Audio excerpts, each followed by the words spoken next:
할렐루야. 아멘. 우리를 구원하여 주신 하나님의 은혜를 찬양합니다.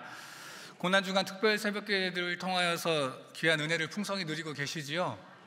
네, 이 새벽에 나오시고 또 오전에 나오시기 참 힘드셨을 우리 좌우 앞뒤 분들과 함께 인사 나누기 원합니다. 은혜가 풍성한 고난주간 되기를 축복합니다.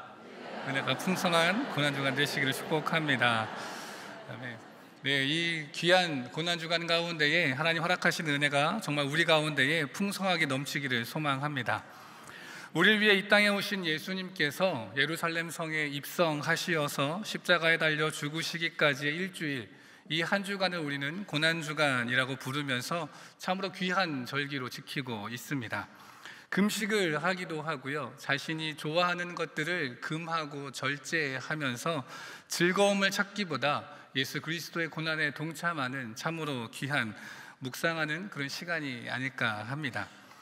우리가 함께 오늘 읽었던 본문 말씀이 이 마가복음 11장의 말씀은 예수님께서의 이 고난주간의 첫째 날과 둘째 날에 해당하는 이야기를 담고 있습니다. 종료주의를 시작으로 고난주간이 시작되는데요, 예루살렘 성에 입성하시자마자 일어난 일을 담고 있기 때문에 참 중요한 본문이다라고 할 수 있겠습니다. 그런데 문제가 하나 있는데요, 이 본문이 중요한 것은 맞는데 중요한 것만큼이나 난해한 본문이기 때문에 참 문제가 됩니다. 이 신학의 여러 가지 종류들이 있는데요, 신학 중에서 기독교 변증이라고 하는 학문이 있습니다. 이 기독교 변증은 쉽게 이야기하면 기독교를 변호하는 학문이다라고 이야기할 수 있을 것 같습니다. 기독교를 향한 수많은 난해하고 어려운 질문들에 대하여서 답변해주는 그 학문이라고 할 수 있겠는데요, 이 학문에 대한 말씀이 베드로전서 3장 15절에 나와 있습니다. 이 말씀 우리 같이 한번 읽어봤으면 좋겠습니다. 함께 읽습니다. 시작. 너희 마음에 그리스도를 주로 삼아 거룩하게 하고 너희 속에 있는 소망에 관한 이유를 묻는 자에게는 대답할 것을 항상 준비하되 온유와 두려움으로 하고. 아멘. 이 말씀에 나오는 것처럼 혹 누군가가 우리의 믿음, 우리의 소망에 대하여서 묻는 자들이 있다고 한다면 그들 향하여서 대답할 것을 항상 준비하라라고 하는 말씀입니다. 누군가가 우리에게 너가 믿는 하나님은 어떤 분이야? 너가 믿는 기독교는 어떤 거야? 라고 물어봤을 때 우리가 대답해야 할 말을 준비해야 되는 것은 마땅한 일이겠습니다. 그런데 문제는 대답하기 어려운 것을 질문할 때입니다. 이런 것들에 대하여서 우리가 어떻게 말하면 좋을지에 대한 학문을 기독교 변증이라고 할 수 있겠는데요, 우리가 읽은 이 오늘 본문 말씀 가운데에 대답하기 참으로 어려운 내용이 담겨져 있습니다. 바로 기독교의 여러 난제 중에 하나인 무화과나무 저주 사건이 바로 오늘 본문에 대한 내용입니다. 무화과나무 저주 사건은 시장하셨던 예수님께서 잎이 무성한 무화과나무를 보시고 무화과나무 열매를 찾아보셨지만 열매가 없자 무화과나무를 저주하신 사건입니다. 우리가 잘 알고 있듯이 문제가 하나 있다면 바로 이때가 무화과나무 열매 때가 아니었는데 배가 고프다는 이유로 나무 열매를 찾으시고 열매가 없으니까 저주하셨다라고 하는 그런 사건이죠. 그러니까 언뜻 보기에, 아니 자세히 몇 번씩 읽어보아도 도통 예수님께서 이 무화과나무를 저주하신 것이 이해가 되지 않습니다. 어떤 사람은 그런 이야기를 합니다. 예수님께서 시장하셨으니까 민감하시잖아. 그게 열매가 없으니까 얼마나 짜증나. 그러니까 저주하신 거지. 그러셨을까요? 영국의 지성인 중에 버드런트 러셀이라고 하는 사람이 있습니다. 그가 쓴 책 중에 나는 왜 기독교인이 아닌가? 라고 하는 책이 있습니다. 이 책이 정말 유명한 책인데요, 지금까지도 기독교에 대하여서 비판하는 사람들이 그 내용들의 근거가 이 책에 많이 담겨 있습니다. 버드런트 러셀은 그 책을 통하여서 예수님께서 보이신 이 비이성적인 행동을 비판했습니다. 도대체 있을 수가 없다는 이야기죠. 열매가 맺힐 때도 아닌데 왜 예수님은 열매를 찾으시고 왜 저주하시는가? 그렇게 비이성적인 예수를 나는 믿을 수가 없다라고 그 책에서는 쓰고 있습니다. 알버트 슈바이처는 오늘 본문에 나타나는 예수님의 행동을 설명할 때 어떻게 설명하냐면요, 십자가를 지시기 전 극심한 스트레스 때문에 나타난 이상 행동과 같은 것이라고도 이야기하고 있습니다. 사실 우리도 잘 이해가 되지 않습니다. 이 말씀, 이 본문을 살펴보면 대체 이게 뭔가라고 하는 생각을 할 만한 본문이 바로 오늘 무화과나무 저주 사건이겠습니다.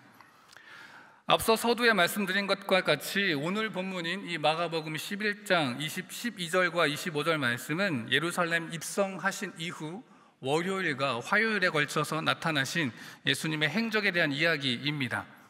두 날에 걸쳐서 예수님께서 아주 과격한 행동을 하시는데요, 이 과격한 행동에 대하여서 이야기하고 있습니다. 아무 잘못 없어 보이는 무화과나무를 저주하신 것 매우 과격하다 볼 수 있겠습니다. 그러나 무화과 저주만큼이나 아니 훨씬 더 과격한 내용도 그 사이에 담겨 있는데요, 그것은 바로 성전 정화 사건입니다. 그러니까 오늘 본문은 과격함과 과격함이 담겨져 있는 매우 과격한 본문이라고 이야기할 수 있겠습니다. 그러나 그 안에 담겨 있는 은혜가 분명히 있습니다. 바라기는 이 귀한 은혜를 풍성히 경험할 수 있는 오늘의 시간 되어지기를 소망합니다. 오늘 본문 내용은 크게 세 가지로 나뉘어서 생각해 볼 수 있겠습니다. 무화과 나무의 저주와 성전 정화, 그리고 무화과 나무의 저주의 결과로서 이 나무가 실제로 뿌리째 말라버린 사건입니다. 이 내용을 표로 구성해 보면 이렇게 구성이 됩니다. 무화과 나무 저주, 성전을 깨끗게 하심, 무화과 나무의 마름. 다시 말해 무화과 나무에 대한 내용이 성전 정화에 대한 내용을 위아래로 싸고 있습니다. 그리고 두 이야기가 이렇게 구성되어 있는 것을 우리는 샌드위치 구조라고 이야기합니다. 그렇기 때문에 저는 오늘 본문 말씀을 이렇게 이야기하고 싶습니다. 무화과 샌드위치다. 앞으로 우리 성도님들께서 무화과 샌드위치를 드시게 된다면 오늘 본문 말씀을 생각하시고 말씀의 은혜를 다시금 떠올리시면 참 좋겠습니다. 본격적으로 말씀에 들어갈 때에 우리가 먼저 살펴보아야 할 말씀이 있는데요, 바로 전 말씀이 11절 말씀입니다. 마가복음 11장 12절 말씀 같이 함께 읽겠습니다.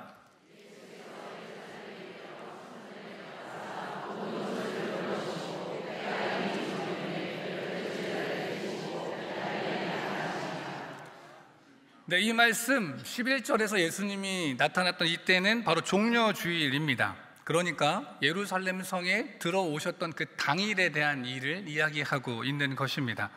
예루살렘 성에 입성하신 예수님께서 가장 먼저 하신 일은 다른 것이 아니라 예루살렘 성전을 둘러보신 것이었습니다. 그저 관광하듯이 슬쩍 둘러보신 것이 아니라 오늘 말씀에 나오는 것처럼 모든 것을 둘러보시고 때가 이미 저물매, 그러니까 날이 저물도록 성전의 구석구석 아주 소상하게 둘러보셨던 것 같습니다. 그리고 날이 저물어서 예루살렘 성 안에 계시지 아니하고 베다니로 다시 나가셨습니다. 그리고 그 바로 다음 날 12절 이 아침에 무화과나무 저주 사건이 발생하고 있는 것입니다. 12절 말씀부터 보면 이 무화과나무 사건과 성전 정화의 사건이 마치 별개의 사건처럼 이어질 수 있겠지만은 그러나 그렇지가 않습니다. 무화과나무를 저주하신 것은 예수님께서 배고프심이나 십자가의 스트레스 때문에 이루어진 것이 아닙니다. 왜 예수님이 무화과나무를 저주하셨는가? 그 전날 예수님께서 예루살렘 성전을 둘러보시고 살펴보셨기 때문에 그 일의 결과로서 무화과나무가 저주받게 된 것입니다. 다시 말해서요, 무화과나무는 예수님께서 성전에 대한 평가와 그 결과로서 이루어지게 된 것입니다. 주후 70년 예루살렘 성전이 완전히 처참하게 무너지는 사건이 발생합니다.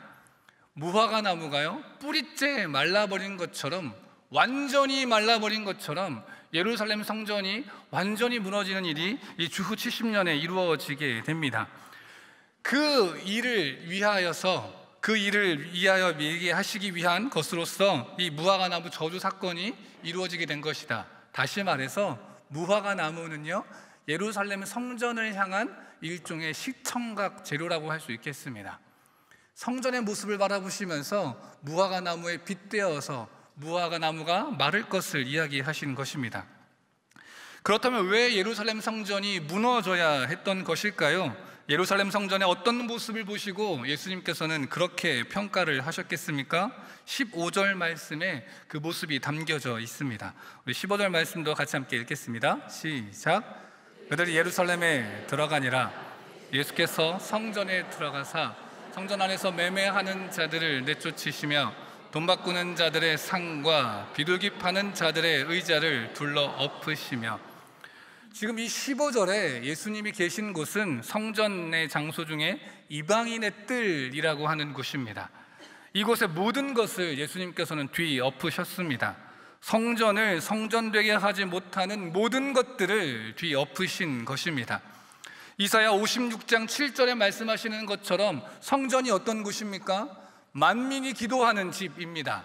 그러나 이곳은 실제로는 강도의 소굴이 되었다라고 말씀하시면서 이곳을 정화하셨습니다.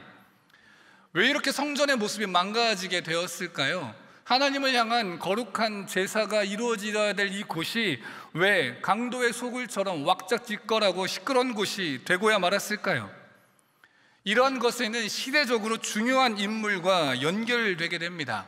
바로 이때의 대제사장이었던 가야바가 그 인물입니다. 가야바는 로마로부터 대제사장을 인정받아 예수님의 이 시기에 대제사장으로 일했던 사람입니다.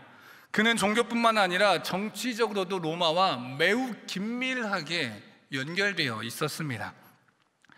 종교뿐만 아니라 로마와 긴밀하게 연결되었기 때문에 로마가 요구하는 세금 징수를 도움과 동시에 유대 민족의 반란을 억제하고 로마의 통치를 안정시키는 역할도 감당했습니다.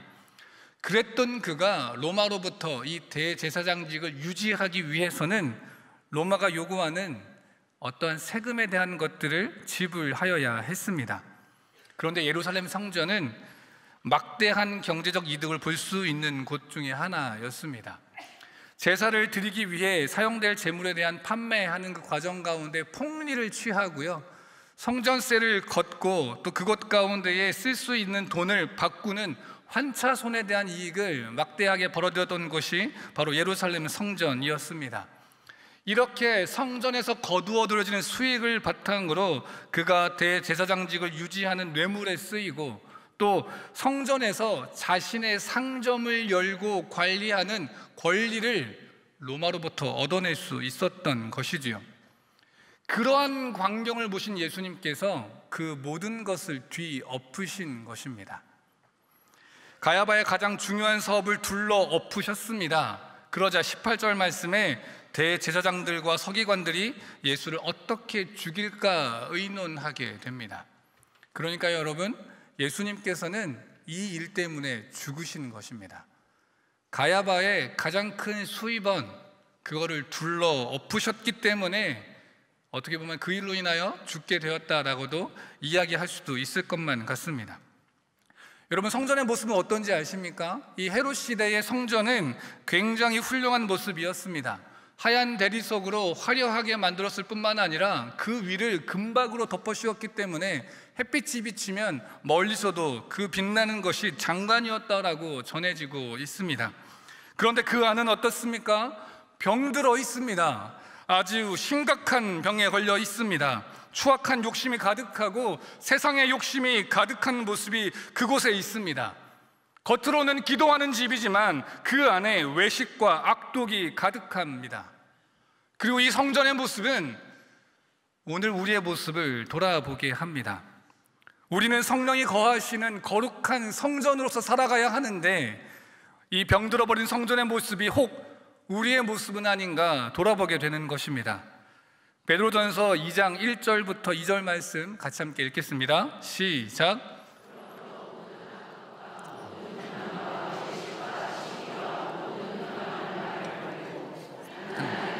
순전하고 신령한 젖을 사모하라. 이는 그로 말미암아 너희로 구원에 이르도록 자라게 하려 함이라. 오늘 말씀에 나오는 것처럼 혹시 우리 안에 악독과 기만과 외식과 시기와 비방하는 말이 혹시 우리 안에 있지 않은가 돌아보아야 한다라고 하는 것입니다.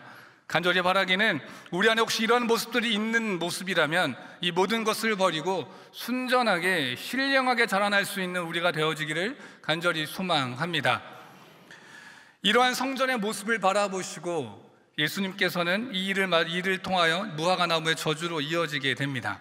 그런데 앞서도 이야기했지만 문제가 있다면 왜 열매의 때가 아닌데도 무화과 나무를 저주하셨는가라고 하는 것입니다. 그런데 이것을 해결하기 위해서는 무화과 나무의 특징에 대하여서 알아야 합니다. 여러분, 무화과는요 크게 두 종류의 열매를 맺습니다. 나무가 두 종류라고 하는 것이 아니라 무화과 나무 자체에서 두 가지 종류의 열매가 맺히게 됩니다. 처음 열리는 열매를 파게라고 이야기하고요, 이 파게가 맺히고 난 뒤에 열리는 열매를 테에나라고 이야기합니다. 무화과는 총 5번 정도 열매가 맺히기 시작합니다. 4월 달에 파게가 맺히고 그 이후에 테에나가 맺히기 시작하는데요, 5번 정도 맺히니까 4월에 처음 열리는 파게, 그리고 10월까지 총 4번의 테에나가 이 무화과 나무에서는 열리게 됩니다. 처음 익은 무화과 나무에 대한 말씀도 성경 말씀에 기록되어 있습니다. 미가서 7장 1절 말씀입니다. 함께 읽습니다. 재앙이로다 나여, 나는 여름 과일을 딴 후와 포도를 거둔 후 같아서 먹을 포도송이가 없으며 내 마음에 사모하는 처음 익은 무화과가 없도다. 여기 나오는 이 무화과가 바로 처음 익은 무화과 파게를 이야기하는 것입니다. 여름이 되면 이스라엘 땅에 본격적으로 여름 과일이 맺히기 시작합니다. 8월 달에는 포도가 열리고요, 9월에는 석류가 열립니다. 10월 달에 올리브가 열리고, 그리고 11월 달에 대추 야자가 열리게 됩니다. 이후에는 겨울이 시작되기 때문에 이스라엘 백성들이 과일을 먹을 수 없게 됩니다. 물론 돈이 많은 사람들이야 저장된 석류나 대추 야자 같은 것을 먹으면서 지낼 수 있겠지만은 겨울부터 한 4개월, 5개월 정도는 이스라엘 백성들은 단맛을 구하기가 매우 어렵게 됩니다. 그렇게 겨울이 지나고 4월이 되어서야 이 무화과가 열릴 때야 비로소 단맛을 느낄 수 있는 기회가 찾아오게 되는 것이지요. 그런데 첫 무화과 열매인 파게라고 하는 것은 상품성이 전혀 없는 열매입니다. 크기도 작고 단맛도 매우 적습니다. 아예 다르게 생겼습니다. 그래서 이 두 열매가 이름조차 다른 것이지요. 파게가 열리고 나서야, 그 다음에 이 파게가 떨어지고 나야 그곳에서 비로소 달고 맛있는 테에나가 열리게 됩니다. 파게는 상품성이 없기 때문에 이스라엘 백성들 누구나 다 먹을 수 있었습니다. 크기도 작고 단맛도 매우 적은 것이지만 이 파게는 전체 인구의 90% 이상 대다수를 차지하는 가난한 백성들의 소중한 선물과도 같은 것이었습니다. 돈을 내지 않고 마음껏 따먹을 수 있기 때문이었습니다. 무화과 나무 주인 입장에서는 일일이 손으로 파게를 다 따야 하는데 가난한 자들이 그것을 따서 먹어주니 서로가 좋은 일이었던 것입니다. 겨울 동안 단열매를 먹지 못했던 이들이 파게를 통해서 여름을 기다리며 조금이나마 단맛을 느낄 수 있었던 것입니다. 우리 파게와 테에나 사진 한번 보여주시겠습니까? 저쪽에 왼쪽에 있는 작은 열매가 바로 파게이고요, 그리고 우리가 잘 알고 있는 무화과, 그것이 바로 테에나입니다. 그러니까 우리는 이제 성경의 어려운 난제 중에 하나인 이 무화과 나무 본문을 이해할 수 있게 되었습니다. 13절 말씀인데 이 13절 말씀을 우리가 이해하기 쉽게 다시 한번 풀이해서 한번 읽어보도록 하겠습니다. 시작. 혹시 그 나무에 먹을 만한 첫 열매가 있을까 하여 다가가셨으나 잎사귀만 무성할 뿐 먹을 만한 열매는 전혀 없었습니다. 그때는 익은 열매가 맺히는 철이 아닌 파게가 열리는 때인데도 아무 열매가 없었던 것입니다. 그러니까 비록 테에나가 열리는 때는 아니지만 그렇기에 파게가 맺혀져 있어야 했습니다. 그런데 이 무화과 나무는 열매가 맺혀야 할 때임에도 불구하고 열매를 맺기 위한 준비, 다시 말해서 잎만 무성하고 아무 열매가 없었던 그런 나무였던 것입니다. 잎만 무성한 것은 아무 쓸모가 없습니다. 열매를 바라는 사람들의 간절한 바람과는 전혀 상관없이 이 무화과 나무는 잎만 무성했던 것입니다. 비록 온전하지 못해도 열매를 맺어야 그 이후에 더욱 좋은 열매를 맺을 수 있기 때문에 열매를 맺혀줘야 하는 것인데, 이 무화과 나무는 그렇지 않았던 것입니다. 언제까지 잎만 무성해지는, 언제까지 열매를 맺기 위한 준비만을 해야 하겠습니까? 여러분, 성전의 모습을 보십시오. 언뜻 보면 성전의 모습은 열심히 가득한 모습입니다. 제사를 드리기 위한 상점은 문전성시를 이루고 있습니다. 제사를 드리기 위해서 자신이 가지고 온 돈을 바꾸고 거래합니다. 제사를 위한 흥분과 열광이 그곳 가운데 있습니다. 그러나 그것은 잎만 가득하고 열매는 전혀, 단 하나의 열매도 없는 저주받은 무화과 나무처럼 열매를 맺지 못하는 성전의 모습이었습니다. 하나님을 향한 열심이 아니라 탐욕을 향한 열심으로 하나님이 찾으시는 그 어떠한 열매가 없었던 것입니다. 이 귀한 교훈을 예수님께서는 무화과 나무 저주를 통하여 나타내셨습니다. 열매를 맺지 못하여 저주받은 무화과 나무처럼 열매 맺지 못하는 성전이 맞이할 결과를 이야기하신 것입니다. 그런데 제자들은요, 그 깊은 뜻을 헤아리지 못합니다. 베드로의 반응을 20절과 21절 가운데 살펴볼 수가 있는데요, 베드로가 이튿날 다시금 성전으로 갈 때에, 예루살렘의 성전에 들어갈 때에 무화과 나무가 마른 것을 발견합니다. 그리고 호들갑을 떱니다. 주님, 저주하신 무화과 나무가 정말 말랐습니다. 깜짝 놀라며 이야기합니다. 그러니까 그들은 이 저주를 통하여서 그 안에 담긴 교훈을 발견하고 깨닫기보다 저주대로 말라버린 놀라운 사건 그 자체에만 집중하고 있는 모습이지요. 그런 그들에게 예수님께서는 기도 응답의 원리를 말씀해 주십니다. 기도할 때 믿어라, 의심하지 않으면 이루어진다라고 하는 말씀을 그들에게 전하여 주십니다. 어떻게 보면 생뚱맞게 들립니다. 무화과 나무가 말라버린 것에 신기해하는 제자들에게 갑자기 기도할 때 믿으라고? 이런 말씀을, 이런 반응을 보이지 않았을까 싶습니다. 그런데 잎만 무성한 것이 아닌 열매 맺는 신앙의 삶을 살아가야 하는 우리에게 이 예수님의 말씀은 깊은 도전이 됩니다. 22절부터 24절까지의 말씀인데요, 같이 함께 읽겠습니다. 시작. 예수께서 그들에게 대답하여 이르시되 하나님을 믿으라. 내가 진실로 너희에게 이르노니 누구든지 이 산더러 들려 바다에 던져지라 하며 그 말하는 것이 이루어질 줄 믿고 마음에 의심하지 아니하면 그대로 되리라. 그러므로 내가 너희에게 말하노니 무엇이든지 기도하고 구하는 것은 받은 줄로 믿으라. 그리하면 너희에게 그대로 되리라. 아멘.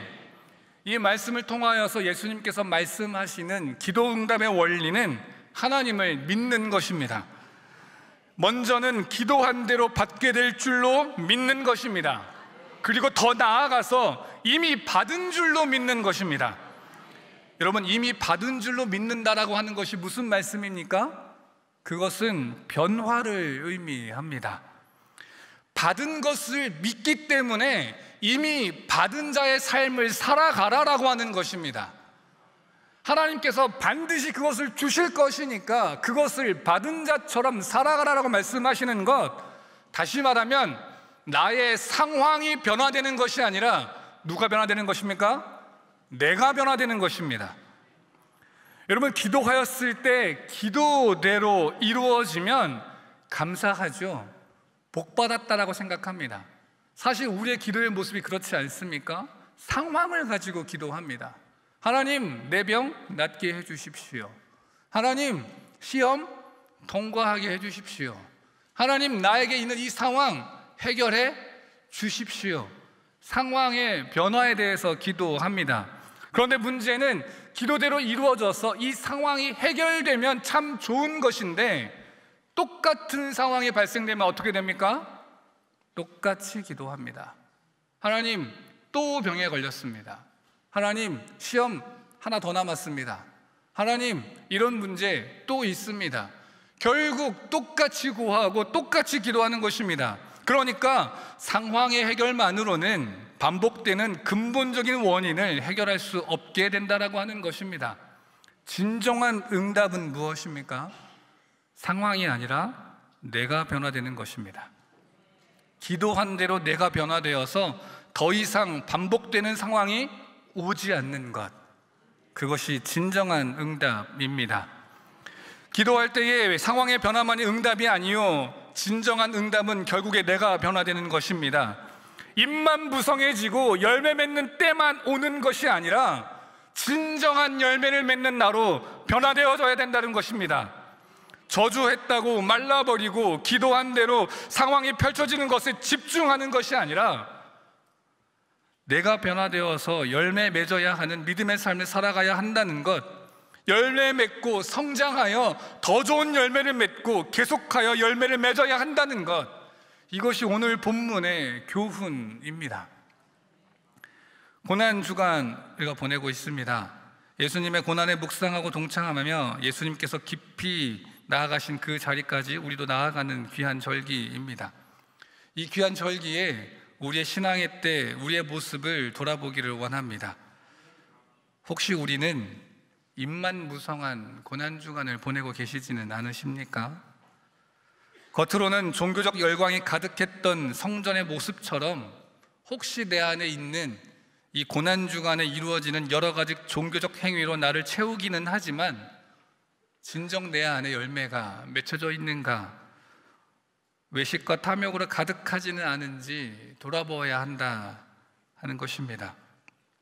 간절히 바라기는 오늘 말씀, 이 무화과 샌드위치 본문의 교훈을 마음속에 새기는 우리가 되어주기를 원합니다. 열매 맺어야 한다고 하는 것을, 내가 변해야 되는 것이 진정한 기도의 응답인 것을 마음속에 새기며 나아갈 수 있는 우리가 되기를 원합니다. 그래야 이 고난주간에 입만 무성하기보다 열매 맺는, 변화받는 이 믿음의 삶을 더욱 살아내는 우리가 되어지기를 간절히 소망합니다.